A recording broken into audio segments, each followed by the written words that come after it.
presenting the news for you today. Stay tuned. Eider Hospital says it has lost at least 5 diabetic patients since the signed peace agreement last week. Our reporters visited the hospital and spoke to patients who say the lack of medical supplies in the hospital has put their lives at risk. Salome Tigrai reports. This is Eider Comprehensive Specialized Hospital, the largest referral hospital in Tigray. Many patients from different parts of the region visit Eider to receive treatment, but lack of medical supplies has limited the hospital's services. Diabetic patients we met at the hospital say the hospital was once more than equipped to provide them with all the services they needed. But now with the war and the siege at the patients, everything has changed and their health conditions continue to deteriorate.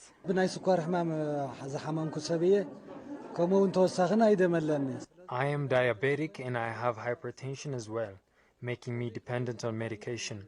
The supply of medications in Eider used to be good and we never suffered from lack of medical supplies. Now there is nothing here. Even private pharmacies don't have the medications. If you ever get lucky and find any, there is no way you can afford it.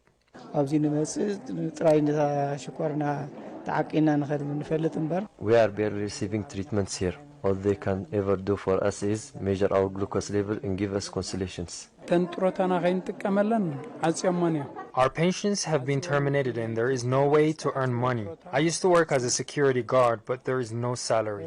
I sold food aid I received and I was able to buy medication, but there is nothing now. We asked the patients what they expected from the agreement signed last week.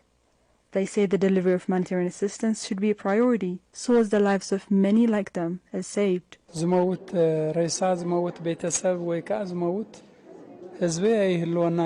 An agreement means that there won't be any more dead bodies, that no more people will die. We're glad about this. If the agreement can be implemented on the ground, it's a good thing for us. Even though nothing has arrived so far, we are waiting with hope. Patients don't have the capacity to buy any medication anymore. The deal needs to be implemented as soon as possible, so as the lives of many are saved. We believe there is a good hope now. The delivery of medical supplies shouldn't have waited until an agreement could be signed, but now that it should be priority. Sister Atzadegde, a nurse at the diabetic clinic of Eider Hospital, says the past 2 years of the war have been very painful for her and other health professionals who couldn't help their patients. Atzade urged an immediate delivery of medications, stressing that at least 5 in the diabetic clinic have lost their lives since the agreement was signed.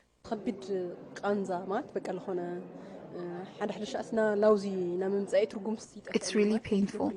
Sometimes I wonder why I keep coming to the hospital. But when I arrive and see the patients happy to see me, I feel good. We've lost about 5 patients in this week alone. I fear that the number could be higher, as we don't know how others who didn't visit are doing. Humanitarian assistance needs to be delivered as soon as possible, because we shouldn't lose any more life. For these patients, one day makes the difference between life and death. The peace agreement signed last week has them hoping that their suffering will come to an end and they can finally live their lives as they once had. Dozens of civilians died on Wednesday after a drone attack hit Dembi in Oromia West Wallagga zone. Witnesses from the area blamed the Ethiopian government for the drone attack conducted on Market Day. The Ethiopian government has been using drones in its fights with the Oromo Liberation Army and other fighters across the country. Thousands are killed in aerial attacks conducted just in the past few months. Last month, Oromo Federalist Congress had condemned the federal government for conducting what it called irresponsible drone attacks that have killed over 100 civilians and criticized for hiding the pains from the public that the civilians in Oromo are facing.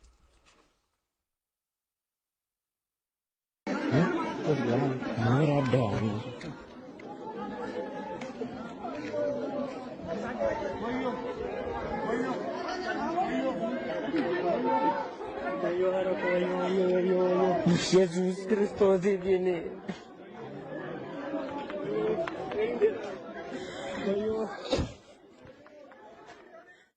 Tigray Interreligious Council expressed its appreciation with regard to cessation of hostilities and peace agreement signed in Pretoria last week.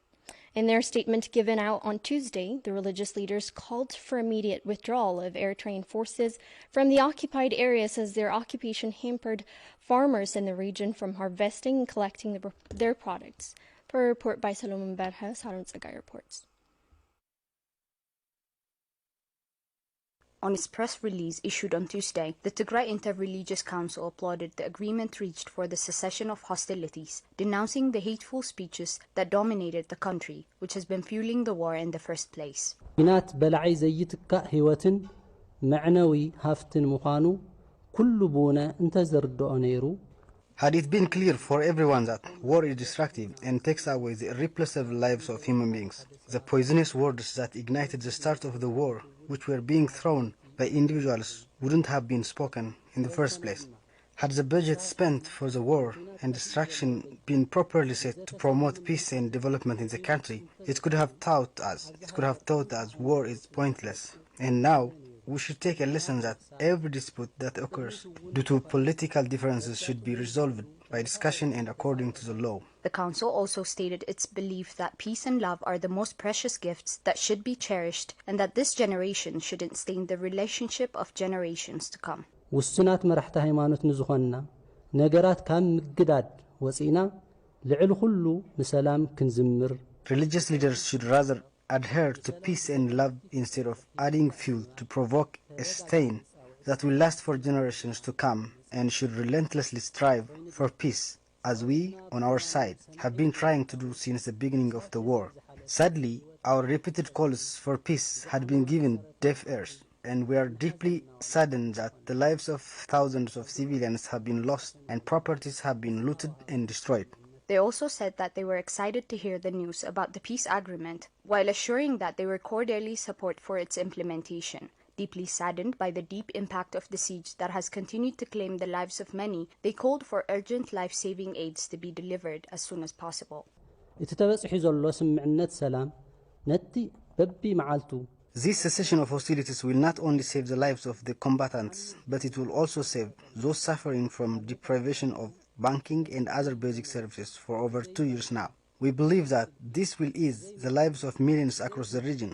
The efforts of farmers in Tigray have been made in vain, as production was expected to be gathered in this very season. However, the production of many poor farmers in Tigray is being looted and destroyed, and war is in a situation where most people starve and have faced severe living conditions. Warning against the use of hate speech and poisonous words in addressing political agendas, the religious fathers reiterated on the news to withdraw Eritrean forces from Tigray's territories. ካብ ሕዚ ጀሚሩ ሰራዊት ኤርትራ ካብ መሬት ትግራይ ጠቕሊሉ ክወጽእ. It's our firm belief that the Eritrean forces should immediately withdraw from Tigray, and we assure you again that the Tigray Inter-Religious Council is ready to work together with neighbors in bringing peace through negotiation in a manner that bears fruit. Following the war that caused termination of basic services such as banking, electricity, telecommunication, and internet for 2 years now, hundreds of thousands of civil servants across the war-torn Tigray are under unbearable living conditions, one of whom Lidatu Gabrselassie is a former university lecturer in pre-war times, who is now retailing goods along the main streets of Ma'ala to guarantee his and his children's survival. Haile Gabru has the details.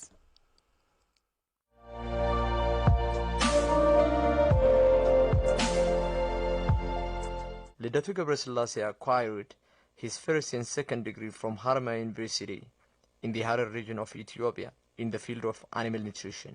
After graduation, Lidatu served for Asosa University, located in Benshangul Gumuz, for 7 consecutive years with an admirable dedication. However, due to the ethnic tensions that led to political instability in Ethiopia in late 2016, he was forced to leave Asosa University in 2018 for Raya University, one of the 4 public universities in Tigray. My salary was discontinued since June of the 2021st. That meant my children can get food, medical treatment, and clothing, which is basic for their survival. Lidatu says he hasn't any other option except for dedicating himself to being a retailer roaming around the streets of Magala. He added that life would cease to exist unless he does what he does now. ዘይት መግዣም የለም አስቤዛ በአጠቃላይ መግዣ አልነበረኝምና There is no money to buy grain, edible oil, and other essentials for survival. The first time I started retailing soaps and such products by carrying them on my bag, it was a bit tiresome. Imagine I had never wandered out of classrooms or perhaps my office. As a result, when I began this job, due to the fluctuation of weather condition, I had gotten sick 3 times. Now, Lidoti is hopeful that the Pretoria Peace Accord signed between the government of Tigray and the federal government of Ethiopia would bring him a relief and might grant him the job he loved the most. The government of Tigray and Ethiopian government have signed the ceasefire agreement. Personally, I'm delighted about it. If peace prevails, I would come back to my profession and raise my children in a better condition. I am so happy. Though I have been far away from my profession for as long as 2 years, now I am hoping for things to be the way they were soon. Lidatu's sad story is simply the story of hundreds of thousands of Tigrayans. Like him, the hope of thousands of civil servants who have been suspended from their jobs and others forcibly displaced from their place of origin, and the entire people of Tigray now resides upon the glimmer of hope shown by the Pretoria Peace Agreement.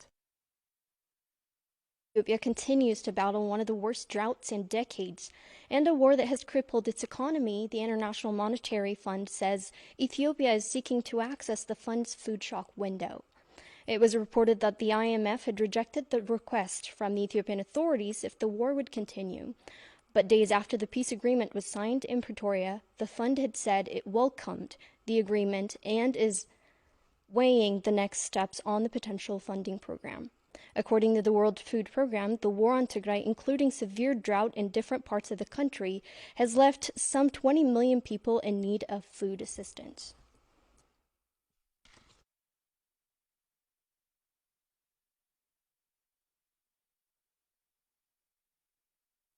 A week into the peace agreement, Director General of WHO, Dr. Tedros Adhanom, says he found it surprising that food and medicine are yet to enter Tigray. In a press briefing on Wednesday, the Director General said, although he is glad peace is being given a chance, he urged for immediate delivery of food and medicine into Tigray. Sarah Kalali has more.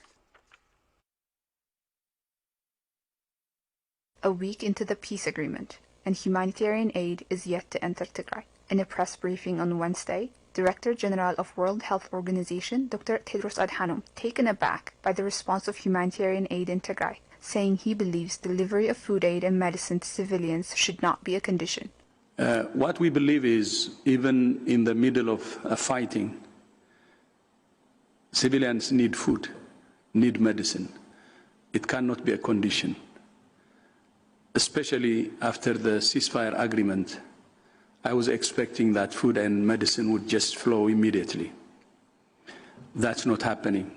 The WHO chief urged for the immediate delivery of food and medicine and also the restoration of basic services like banking and telecommunication. We would also urge the immediate delivery of food and medicine. Thank you. And also, of course, the reopening of the basic services like banking, telecom, and other, the power transfer. And to be honest, allowing journalists like you also to go to Tigray, because everything that has happened in the last 2 years has been done in total darkness, and 6 million people have been completely separated, shut off from the rest of the world, as if they don't exist. Either comprehensive specialized hospital, the only place where many across the state can access healthcare, is doomed to collapse soon, according to its CEO, Dr. Kebron Gebrselassie, crippled with the lack of medical supplies and the fact that only 9% of health facilities are functional in Tigray. Dr. Michael Ryan, Executive Director of WHO Health Emergencies Program, also said unrestricted access into Tigray and free movement of its staff is necessary to reach the millions in dire need. It's really, really important that that corridor is opened and unrestricted. If we end up in a situation of drip, drip, where some things get through, other things don't, then this is not going to work. The people in Tigray need immediate, massive, overwhelming assistance now.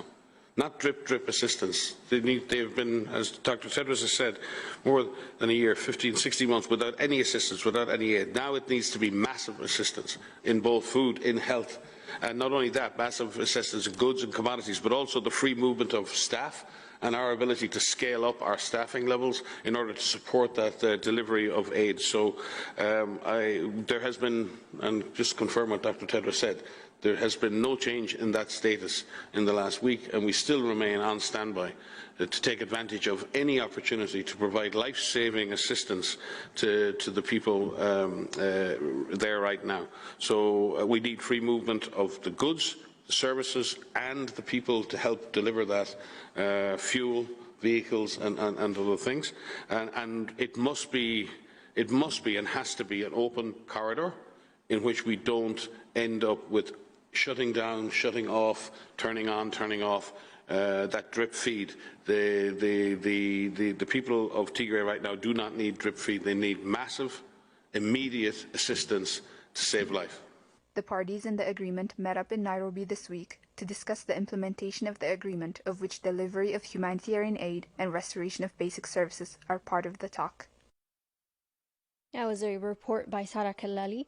Ajanisa Fides reports that over thousands Eritrean refugees troubled after war was waged on Tigray in November of 2020. It says although Ethiopia was considered a safe place for Eritrean refugees and had hosted a large number of them for years, they have found themselves involved and attacked by Eritrean troops, and in some cases even kidnapped and taken back to Eritrea over the course of the conflict. Given the dire humanitarian situation, the report added, most of the refugees have asked to be relocated to Alemajo settlement in Amhara region, highlighting that only 3,400 have been relocated and offered basic necessities.